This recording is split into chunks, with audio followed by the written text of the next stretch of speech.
So let me once again remind you the definition of definition of conditional density. Fxy, xy divided by Fy of y.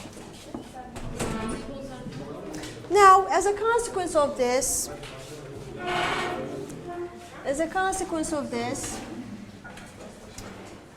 it follows that Fx given y, x given y times Fy of y is equal to Fxy of xy. Always. This is always true. Now, we are asked to show that the condition Fx given y, x given y being equal to Fx of x implies independence of the random variables x and y. Why is this true? Well, because if this is the case, if this is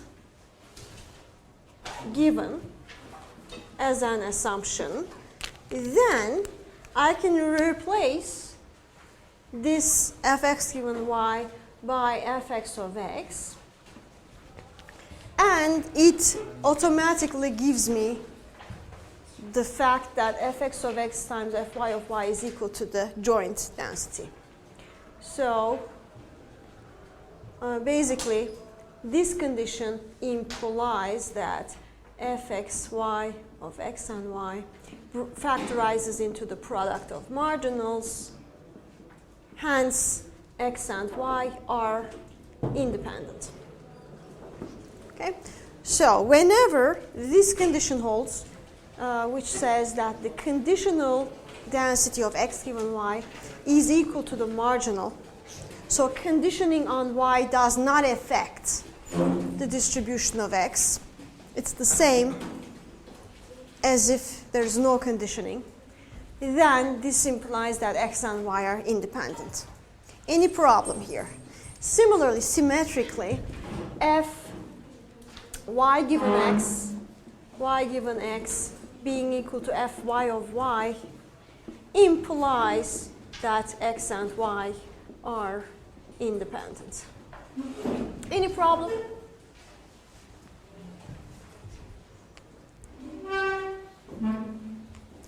So if you are given a particular region of joint PDF, and on that region you determine that obviously the conditional PDF differs from the joint PDF, differs from the marginal for any of the two random variables, then you can determine for sure that they are not independent. Okay. Similarly, when x and y are independent, then the expected value of the product of a function of x and a function of y factorizes into the expected value of g of x times the expected value of h of y. Why is this true?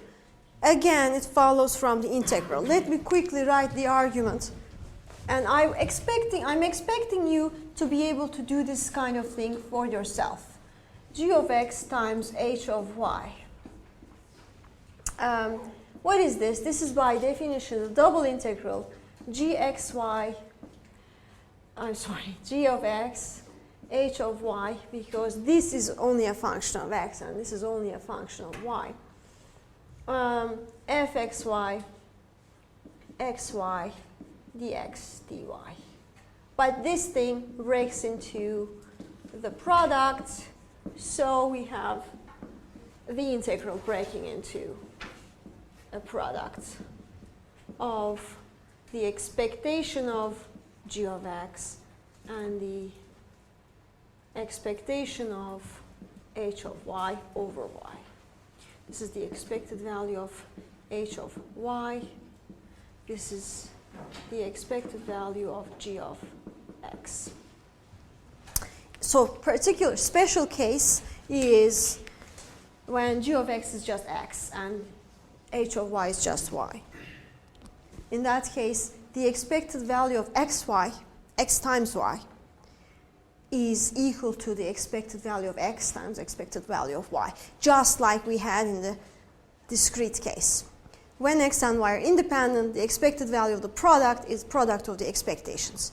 This is, it doesn't go the other way.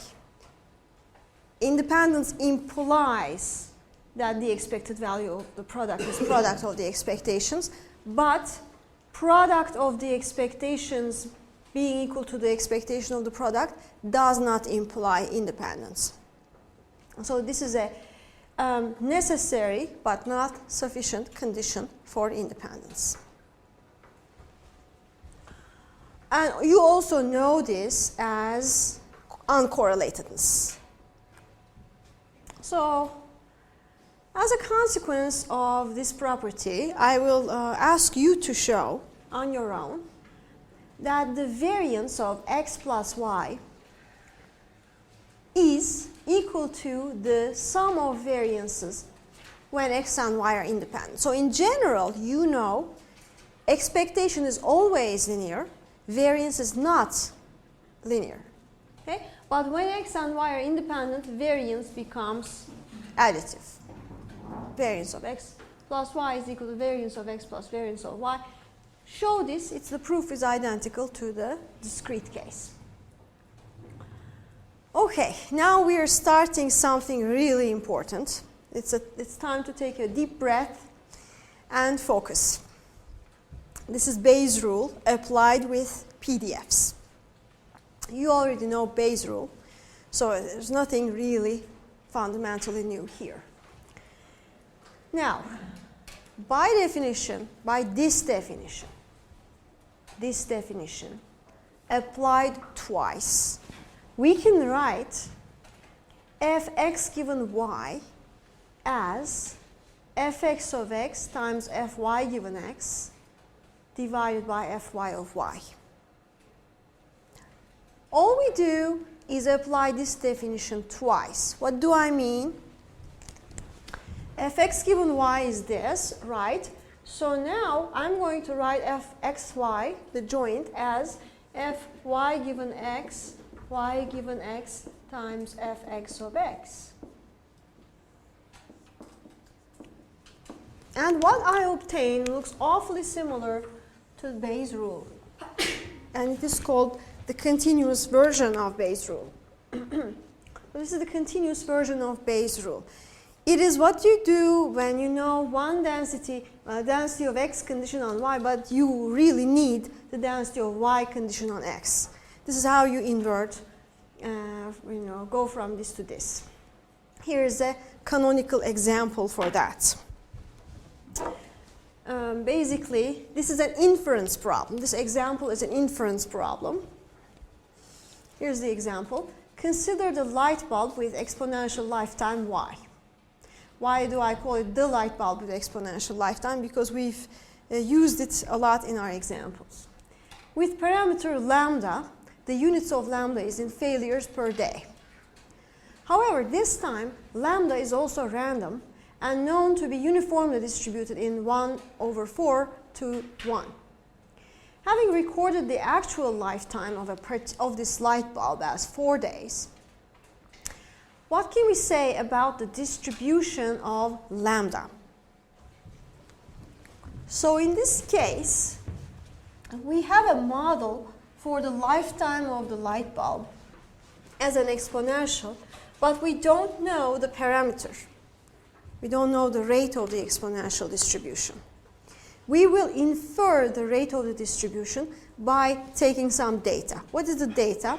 The measurement of the actual lifetime. So, in order to do this, we'll make use of the continuous Bayes rule. So, let's define our random variables. First of all, we have y, which is lifetime, which is the lifetime of the light bulb. And what is my observation? I observed that y came out to be 4 in this my experiment. I installed the light bulb and it worked for 4 days.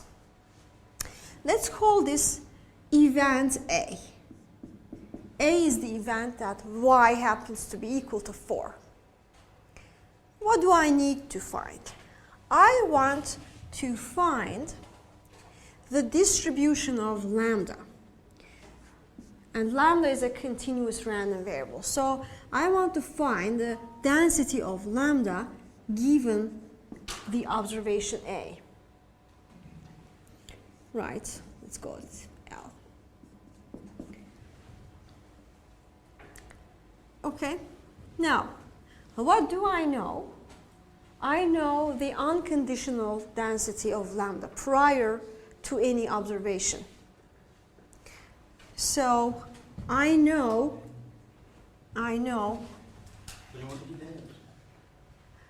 This is just a parameter. It could be x. Yeah, lambda. Okay, it's the parameter that signifies the value that the random variable lambda takes. So, okay. Now I am given that lambda is a random variable. Lambda is a random variable, and it's uniformly distributed from 1/4 to 1. What does this mean? The rate of dying of this light bulb is lambda. Okay? And its rate of dying is between 1/4 to 1. 1/4 refers to a mean lifetime of 4 days. 1 refers to faster decay and a mean lifetime of 1 day. Okay?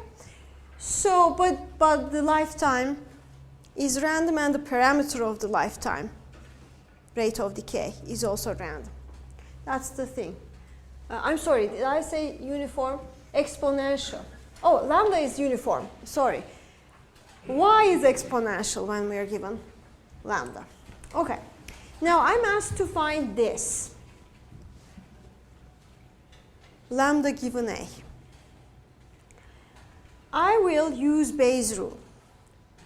I will use it as, well, in this case, A is an event. So I'm going to say the probability of A given lambda is equal to L times F lambda of L divided by the probability, divided by, wait,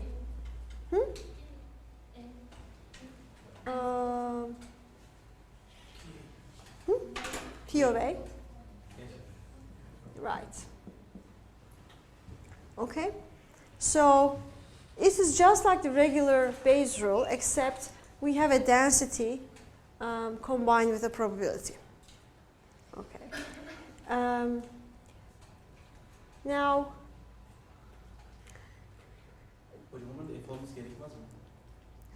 well, if we did this problem in terms of y, which we can,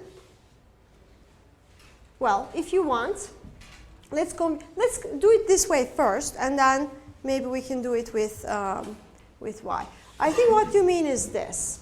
Let's first find, okay, let me write this anyway. Let's find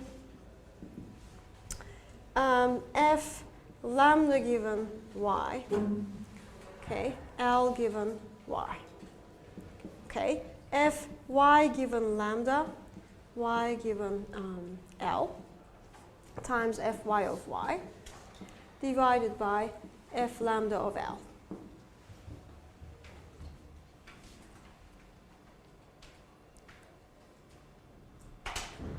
Okay. Okay, let's first find this. And then we can go from here to the event A. Okay. So does everybody understand this first? All I'm doing is I wrote the conditional PDF of lambda given y. I have two random variables, lambda and y. I inverted this in terms of using Bayes' rule, the continuous version of Bayes' rule, as Fy given lambda times Fy of y divided by F lambda of L. Any problem here? I'm simply applying this Bayes' rule. What's next is substituting in all those functions. Do we know the denominator, F lambda of L?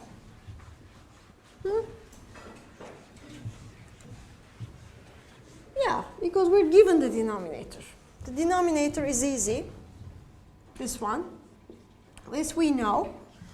F lambda of L is, well, lambda is uniform between 1 over 4 to 1, which is a range of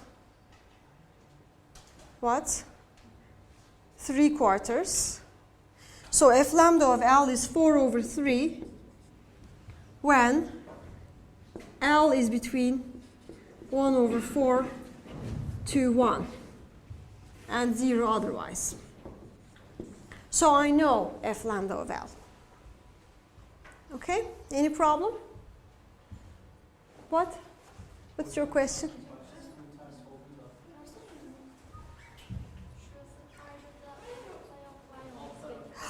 Oh, you're right. I'm sorry. Okay, yes.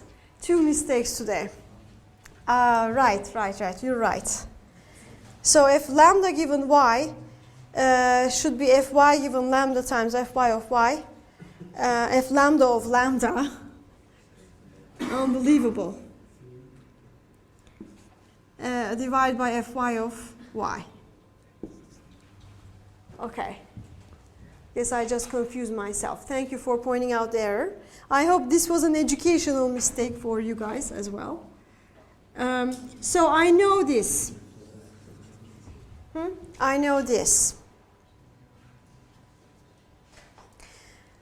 Do I know Fy given lambda? Fy given lambda. Do I know that? Yes. Given lambda is equal to a value L, y is exponential with that parameter L. Okay? So, this is exponential with parameter L. Well, let me write that. It's L times e to the minus Ly when y is bigger than or equal to 0 and 0 otherwise. This is the conditional density of y given lambda. So that we know.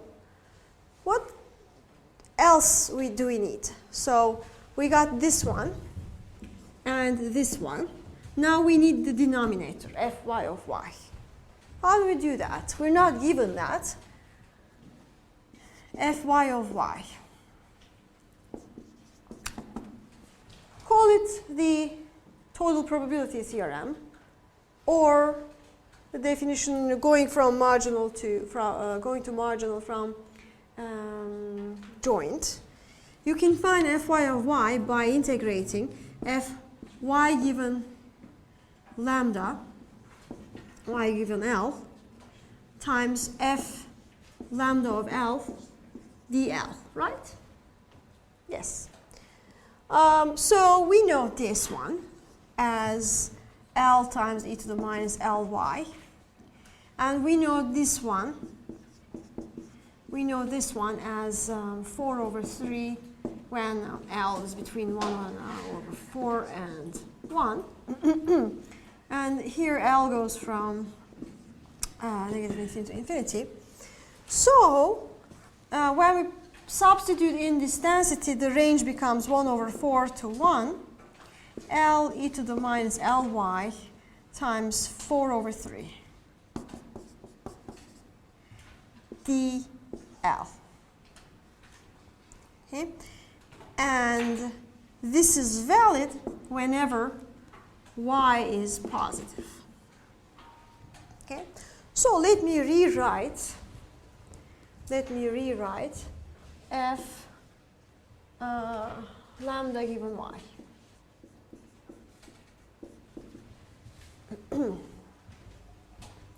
On the numerator, we have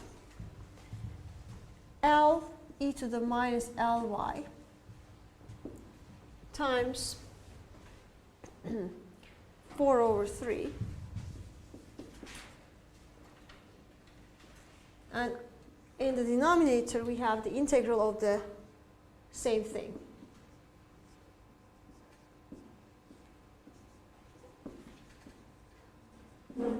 Okay, and this is valid whenever y is positive and L is between 1 over 4 and 1. So we found f lambda given y.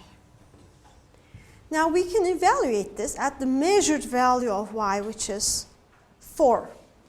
Okay? So f lambda given y, L given 4, equals L times e to the minus 4L times 4 over 3 divided by 4 over 3 integral 1 over 4 to 1 L times e to the minus 4L dl. Okay. So this gives us, under the observation that we have, the conditional density of lambda. Now previously, let me remind you, previously lambda was just uniform. It can be any value between 0.25 to 1, equally probably. Now those values are not equally probable anymore. Now those values, the density of lambda changes. In fact, it looks a little bit like exponential, because if you plotted this is just a constant. Okay, I'm leaving you to compute the integral. The denominator is just a constant, and the numerator looks just like an exponential. So if you plotted this, the density of lambda, the parameter, after the observation that y is equal to 4, is, well, again, it lives between 0.25 to 1, but it looks something like this. Previously, it was uniform. Now it's not uniform anymore. And in fact, it's sort of more likely to be closer to 0.25 than 1, which makes sense because the measured lifetime was 4, which corresponds to a rate of decay of 1 over 4. A rate of decay of 0.25 would correspond to an expected lifetime of 4 days. Okay, so that it makes sense that the conditional density at this value is larger.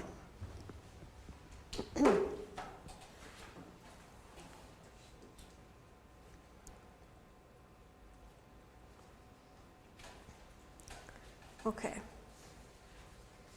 Now let's go back to what I wrote here. So by the way, is this clear? Is this clear?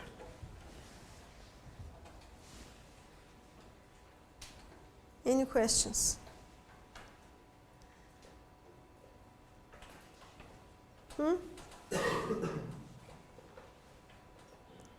I'm sure there are questions. Hocam burada neyi hesaplıyoruz anlamadım. Yani matematiği çok güzel duruyor da yani bu sonuç neyi verdi bize? Okay.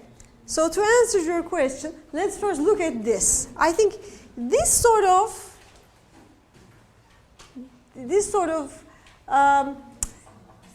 is closer to our original understanding of how Bayes rule works.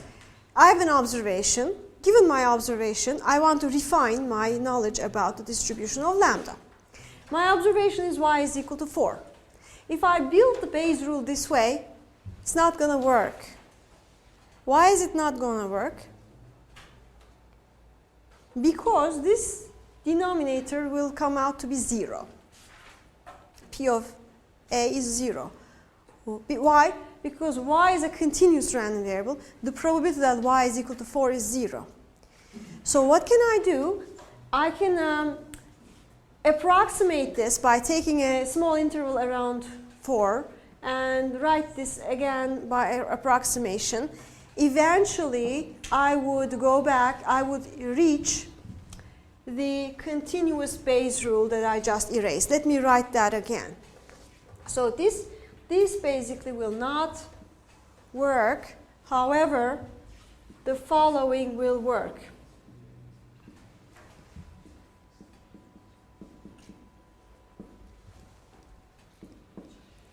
F y given lambda, y given L, f lambda of L divided by f y of y.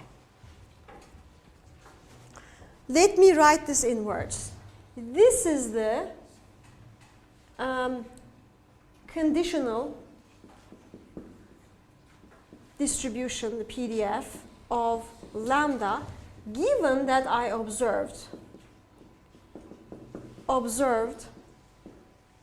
y to be equal to a certain value. Now that value is 4, so I'm just going to replace this by 4. Do you see this? So originally, before doing any measurements, before making any observations, we thought lambda could be anywhere from 0.25 to 1, equally likely. After we observed that the lifetime is 4, well, we said lifetime is big. So maybe the lambda is lambda is likely to be big. Lambda is likely to be small because a large lifetime corresponds to a small rate of decay. Yes, please.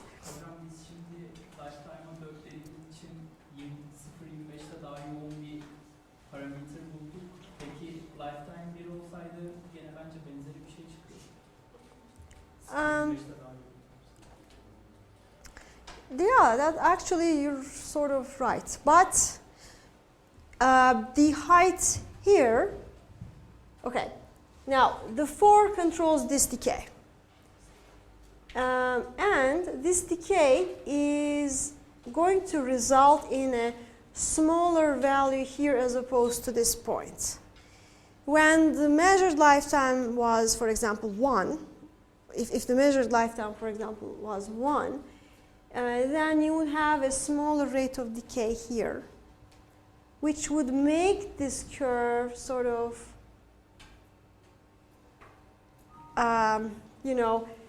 push this point down, push this point up. Yeah, that's a good point, though. In the limit, for example, if the lifetime was measured to be 0, what would happen? Huh? This becomes 0. So again, we have sort of a linear increase like this. Okay. All right, so this was our first exercise with the continuous Bayes rule. We have one more coming. Are there any more questions on this?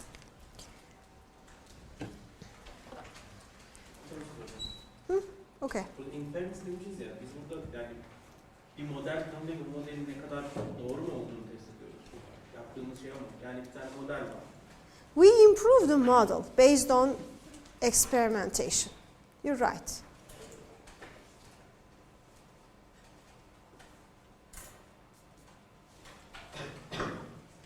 Yani y'in exponential olduğunu test yani. Y farklı bir random variable olur mu? You're right. I mean, this is, you should see this as an exercise. But I understand you're trying to make some sense of it, where in practice you would have a situation like this. So in practice, if you really thought the exponential was a good model for y, but you really didn't know the parameter, okay, your first guess for the parameter could be this. You know that it's not going to be outside of this region. So you say first, suppose it was uniform in this region. And then you can take a measurement and improve your understanding of your distribution of lambda. If you iteratively go like this, perhaps you could converge to a better, more accurate model for lambda itself. But whether your lifetime was exponential a good model for lifetime in the first place, that's something I just assumed. Okay, so I would say don't see this as a modeling problem, see this as an exercise of Bayes' rule. The next one is sort of more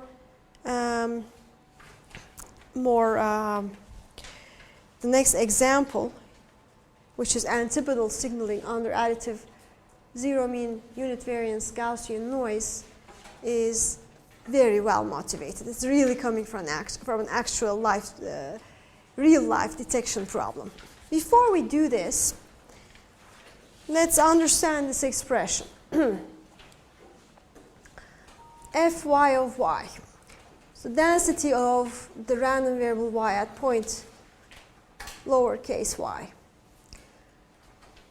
As an example of total probability theorem, I can always compute this density by summing the conditional density Fy given A times the probability of A plus Fy given A complement times the probability of A complement, where A is any arbitrary event.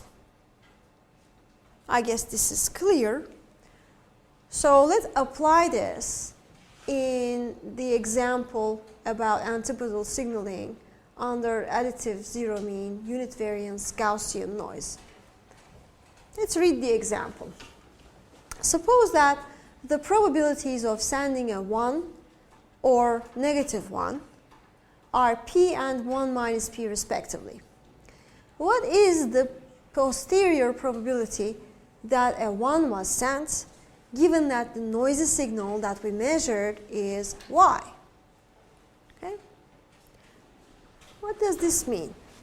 First of all, we call this antipodal signaling because we are sending the two opposite poles 1 and -1.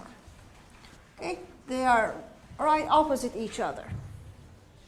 1 and 1 minus 1. So our signal is either 1 or -1. There is additive Gaussian noise. What does this mean? If I send a signal S, what I receive is S plus N. You've seen this model before. This noise is, the additive noise is Gaussian with zero mean and unit variance in this example. Zero mean and unit variance means this is a normal distributed with mean 0 and variance 1. Okay? So once you send S, the receiver will get S plus N. Okay? Let's call this Y. The received signal is Y. The canonical detection problem is the problem of inferring the signal that was sent given your measurement. Your measurement is Y. You're not able to get a noise-free measurement. If that was true in the world, then we would have no problem communicating. All the rates would be infinite. Okay? But there is noise in all of communication. So we're not able to measure S. We're able to measure Y. And we need to infer S from Y. See, that's the problem. So, basically, the question says, what is the probability that the S that was sent is actually 1, given that I received a certain value y?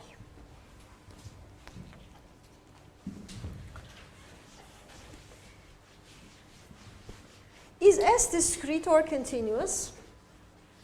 S is discrete. It has 2 values, so I can write this probability. Okay. This is an event with 0 probability, but this is an event with non-zero probability.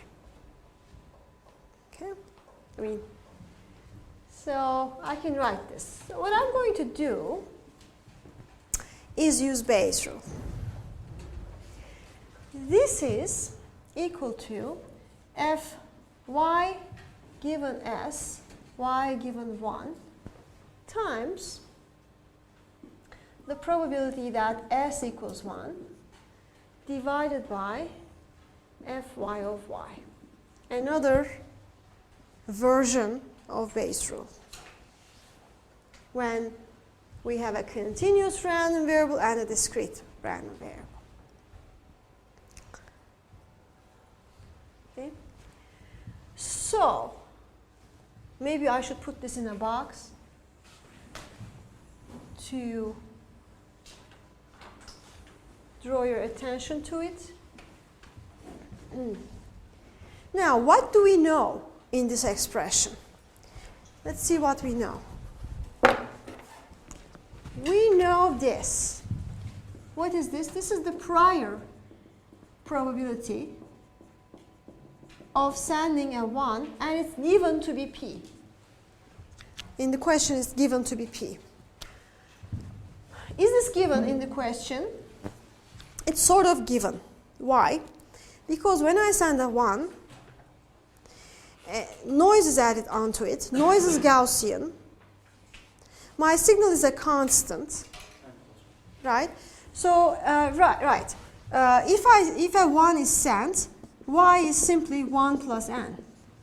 And I know that when I add a constant on top of a Gaussian, the result is Gaussian. Just the mean is shifted. So y is distributed according to the normal distribution with mean 1 and variance 1. If a negative 1 is sent instead, y is equal to negative 1 plus n, and that is normal distributed with mean negative 1 and variance 1. Any problem here? Let me repeat. When you add a constant to a Gaussian, you get a Gaussian. Okay? The mean changes. So basically, my signaling is changing the mean of the Gaussian signal at the receiver output. Okay, so fy given s is then, fy given s is known then, 1 over square root of 2 pi, let me write it here, 1 over square root 2 pi times 1 e to the what? Negative y minus 1 squared divided by 2 times sigma squared, which is 1. Okay? This is known, this density is known, this probability is known, it's p. We need this, fy of y. What will we do? We'll use the total probability theorem. Fy of y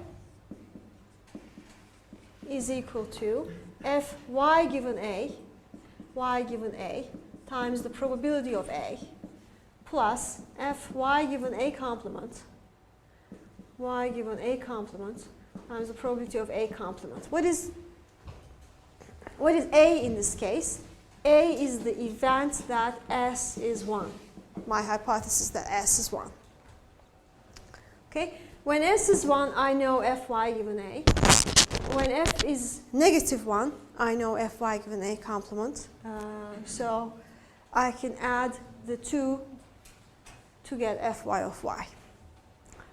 Okay, so let me substitute everything in. 1 over square root 2 pi e to the power minus y minus 1 squared over 2 times p divided by the same thing, exactly the same thing, plus the conditional probability of the y given I said negative 1, which is the Gaussian density with mean negative 1.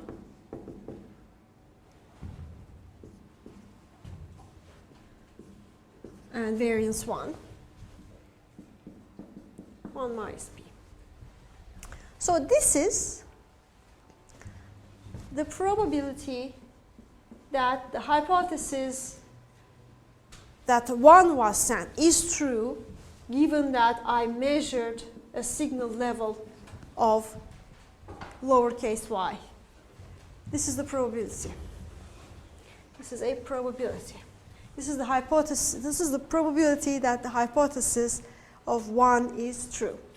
Now, consider the case when p is 1/2, as it is often the case in practical communication systems, because we have binary communication and bits are equally likely.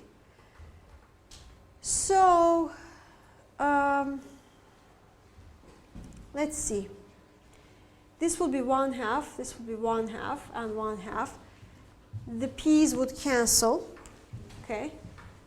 When p is equal to 1/2, we would have probability that s equals 1 given y equals y would be, let's divide everything by this expression. 1 over 1 plus x of minus y plus 1 squared, okay, plus y minus 1 squared divided by 2. Okay, and what do we have here? Y squareds cancel, and this negative 1 cancels with this positive 1. And we have 1 over 1 plus, we have negative 2y here and negative 2y here. So we have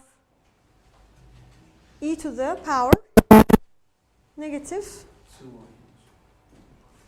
2y, yes.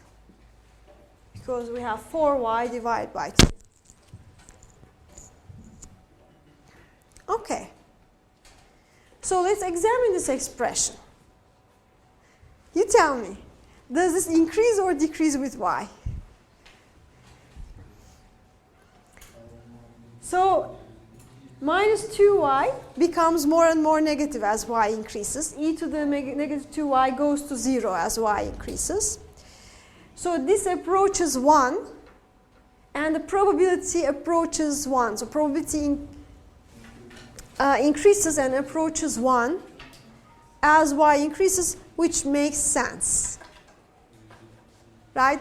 The more positive a signal you measure, the more likely that you conclude a positive value of 1 was sent. What do we have when we measure exactly 0? We are divided between the two hypotheses, because the probability that s equals 1 is 1 over 2 when y equals 0. When y goes to negative infinity, this grows, and the probability that s equals 1 goes to 0, which also makes sense. Okay? So this is our probability of deciding that a 1 was sent given we measure value y. Okay, any questions?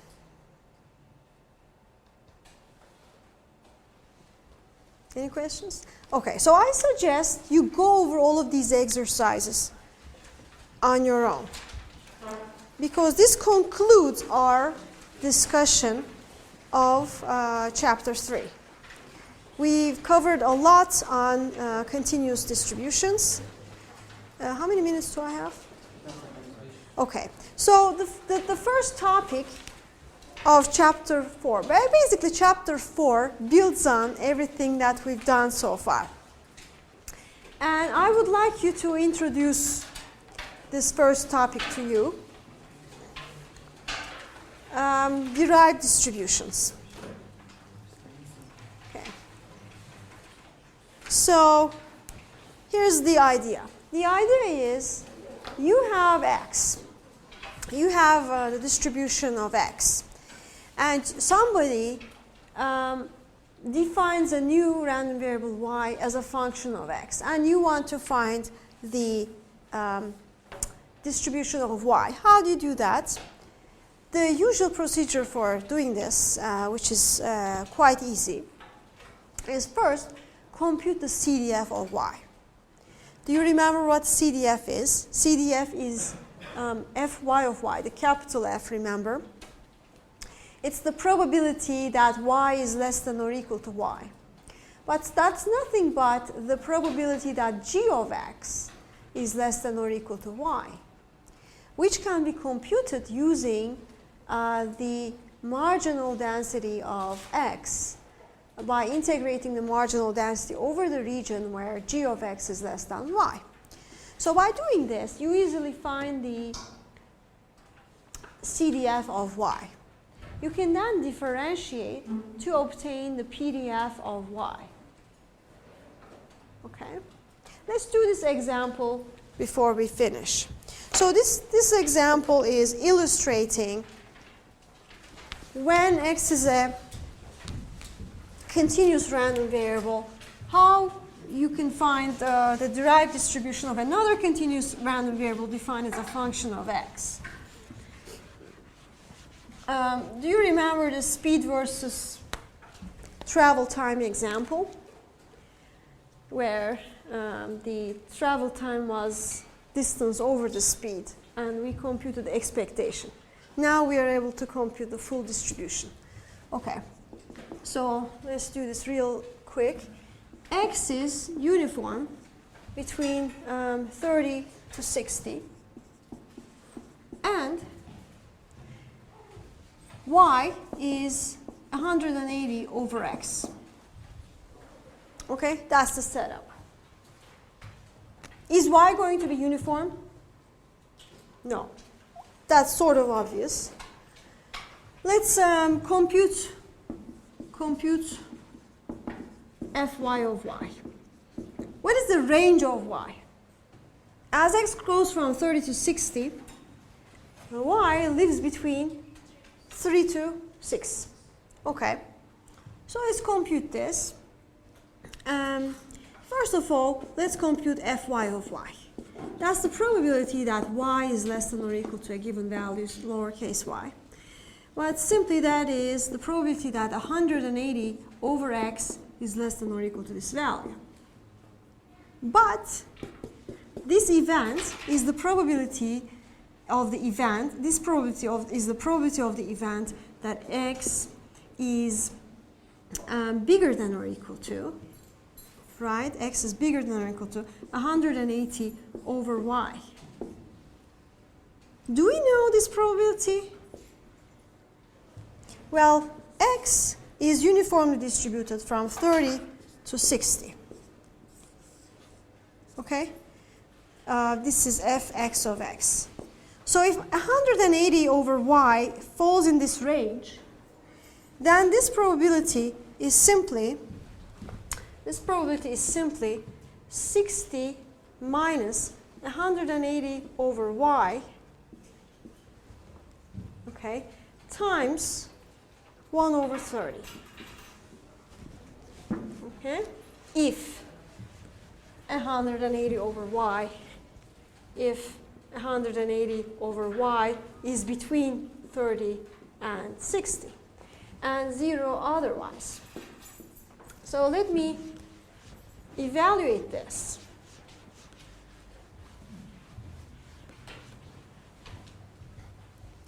So Fy of y is equal to 2 minus 6 over y, provided y is between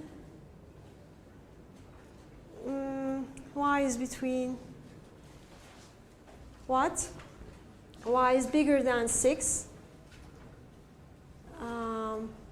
Sorry, y is bigger than 3 and smaller than 6. Y is between 3 and 6 and 0 otherwise. Okay? Now you know that whenever we have a continuous random variable, the density function is a derivative of the CDF, cumulative distribution function. So Fy of y is d by dy big Fy of y, which is the derivative of this. What is the derivative of this? Huh? No. Derivative of this with respect to y. Huh? 6 over y squared when y is between 3 and 6 and 0 otherwise. So we're done. Fy of y, we can plot this. Fy of y is, when y is between 3 and 6, equal to 6 over y squared. And it decays like this. 6 over 6 squared is 1 over 6. 6 over 9 is 2/3, so goes like this. Okay? So what did we do basically? Given the distribution of x, we derived the distribution of y, which was defined as a function of x. We'll take it from here next time.